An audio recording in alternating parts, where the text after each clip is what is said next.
नमस्कार, times of Swaraj में आप सबों का स्वागत है। मैं हूं संतोष सिंह और आज हम टाइम्स ऑफ स्वराज में बात कर रहे हैं कि सिद्धार्थ जी विशिष्ट शिक्षकों से इतना गुस्सा क्यों है, या यूं कहें कि विशिष्ट शिक्षक से इतना नफरत क्यों है आपको।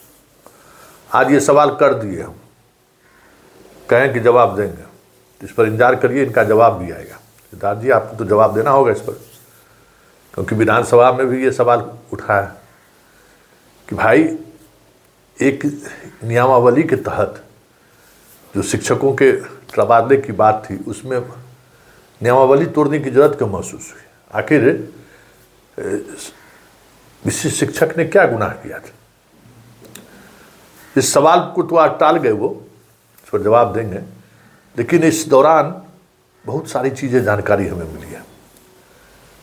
नफरत क्यों है, सीएम ने मंत्री को स्टैंड अप क्यों कराया था, ये सारी बातें आज विधानसभा खुलते ही बहुत सारी चीज़ें परत दर परत के सामने आनी शुरू हो गई है।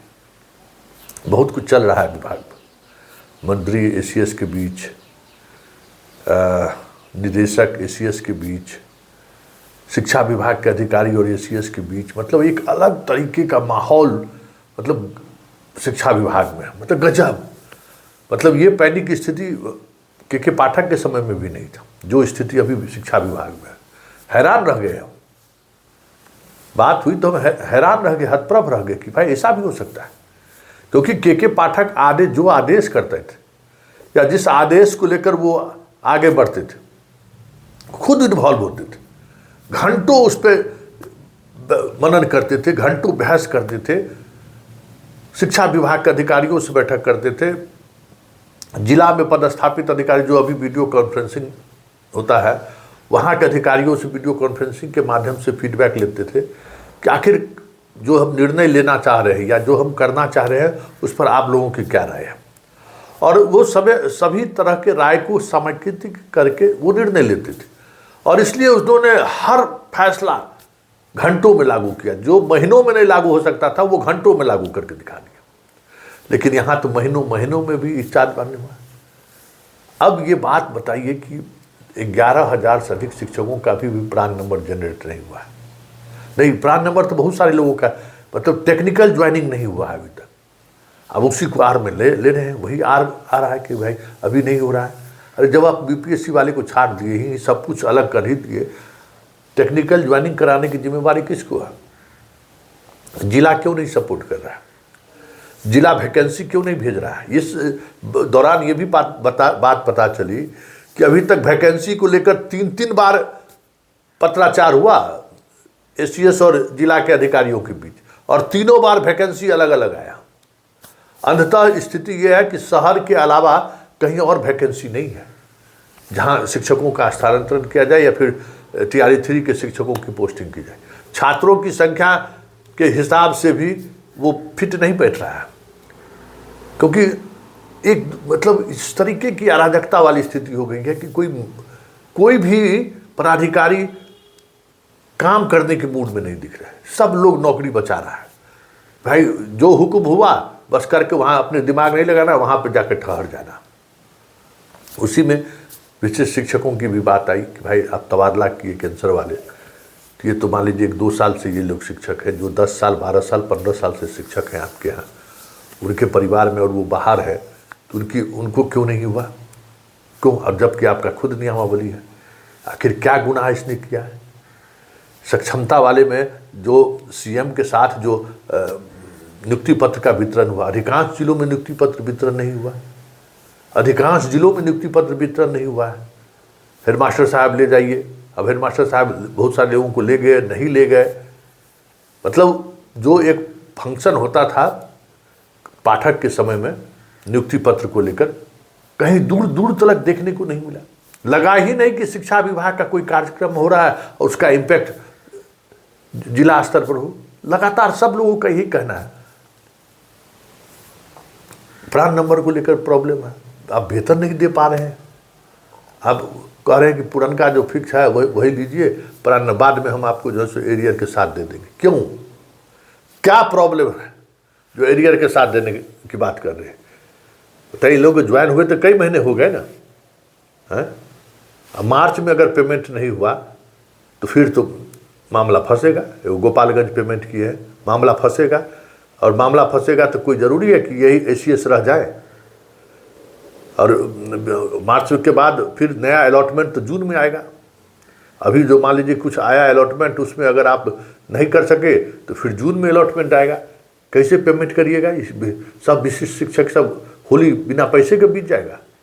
सिचुएशन तो ऐसा ही है कि बिना वेतन का, मतलब बताइए 3 महीने से वेतन नहीं मिला है ज्वाइन किए हुए, और हमें नहीं लगता कि होली के आते आते भी लोगों को वेतन मिल पाएगा। जो स्थिति है, एक तो जो वेतन था वो भी नहीं दे रहे हैं, और जो देने की बात हो रही है उसमें भी विलम्ब हो रहा है। तो ये सारी चीज़ें जता रही है कि भाई सक्षमता पास जो शिक्षक है, विशिष्ट शिक्षक है, उनको लेकर आपकी सोच सही नहीं है। उसको लेकर आप भी एक अलग तरीके की नज़रिया से चीज़ों को देख रहे हैं। तो विधानसभा में तो सवाल उठा है, और ये सवाल मेरा भी है कि आप खुद अपने नियमावली को तोड़े, खुद अपने बनाए गए नियम को की अवहेलना आपने की है। तो वो क्यों किए, किस लिए किए, किसको ख्याल करके? क्योंकि देखिए बीपीएससी वाला जो आप देख लीजिए सूची, अब तो सब सामने आ गया है ना। आप सूची देखिए, अधिकांश कैंसर पीड़ित लोगों को, अब कैंसर पीड़ित है या नहीं है, एगो शिक्षक के बारे में तो हमको पता चल गया। हम उनका स्टिंग ऑपरेशन करने की ज़रूरत नहीं है। हम कैंसर के आधार पर, वो बीटा में थी और दानापुर आई है, नियमित शिक्षक है, शिक्षिका है। सब लोग हैरान हैं कि कैसे भाई उनका ट्रांसफ़र हुआ है। तो उनका हम आरटीआई में मांगे हैं, और जितने लोगों का हुआ भी है उसका भी आरटीआई फाइल कर दिया गया है कि भाई आप बताइए कि इनके परिवार में या किनको कैंसर है, और वो कहाँ इलाज चल रहा है, समझ गए? कैसे इलाज चल रहा है, कब कैंसर हुआ, सारा डिटेल्स विभाग दे। जो इसका लाभ उठाए उनको भी देना होगा। वहाँ तक भी हम लोग कोशिश कर रहे हैं कि स्कूल तक के हेडमास्टर के पास आरटीआई फाइल करावे और बतावे कि भाई कैंसर पीड़ित हुए, इलाज कराने के लिए आपके यहाँ कितने बार ये छुट्टी पड़ गए हैं, कितना बार ये छुट्टी पड़ गई है। ये सब कुछ हम लोग काम कर रहे हैं। इसलिए ये इस दौरान बहुत सारी चीज़ें सामने आई, उसमें विशेष शिक्षकों को लेकर भी ये बातें सामने आई कि भाई अजब का नफरत है भाई, इतना परीक्षा टेस्ट लेके तो यहाँ भी टेस्ट में पास करिए। और अब स्थिति ये है कि पास करने के बावजूद भी उनके साथ दोयम दर्जा का भी हो रहा है। जबकि सीएम तो अपने भाषण में ही कहे ना कि भाई कितनी संख्या में नियोजित शिक्षक जो है सो बीपीएससी परीक्षा पास किए। फिर बीपीएससी जो बिहार विद्यालय परीक्षा समिति जो सक्षमता परीक्षा लिया वो भी पास किए। और इतना ही नहीं, सबसे ज़्यादा तो भाई 50,000 के करीब हेडमास्टर भी पास किया है यही लोग, उसका भी पोस्टिंग नहीं हो रहा है, क्योंकि उसमें भी 99.9% सक्षमते वाला लोग हैं, मतलब विशिष्ट शिक्षक ही। तो ये जो विशिष्ट शिक्षक को लेकर जो एक कह सकते हैं कि नज़रिया विभाग का दिख रहा है, उस नज़रिया के पीछे एक बड़ा खेल है, एक बड़ी साजिश चल रही है। जल्द उस साजिश और इस खेल का पटाक्षेप होगा। समय लिया गया है, कल इस पर जवाब हमको मिल जाएगा कि भाई विशिष्ट शिक्षकों को नज़रअंदाज क्यों किया गया है। लीगल प्रॉब्लम है, टेक्निकल प्रॉब्लम है, या फिर आखिर कैंसर पीड़ित या जिनके परिवार में कैंसर मरीज है, नियोजित शिक्षक जो 4 बरस, 5 बरस, 10 बरस, 15 बरस से काम कर रहे हैं, उनको क्यों नहीं लाभ मिला? तो एक बड़ा सवाल है, और इन्हीं सवालों के सहारे बहुत सारी चीज़ें सामने आने वाली है। निश्चिंत रहिए, ये लड़ाई बहुत दूर तक जाएगी श्रीमान।